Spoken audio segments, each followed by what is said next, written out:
छूने से कब्ल रंग के पैकर पिघल गए, मुट्ठी में आ न पाए के जुगनू निकल गए।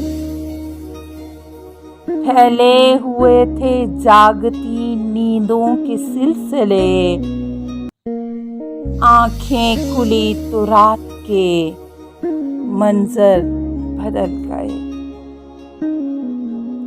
कब हिद्दते गुलाब पे हर्फ आने पाएगा, तितली के पर उड़ान की गर्मी से जल गए।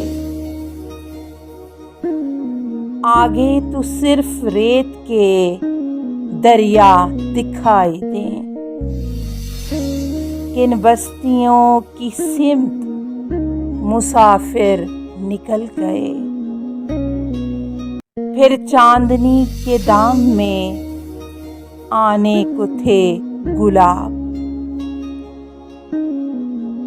सद शुक्र नींद खोने से पहले संभल गए।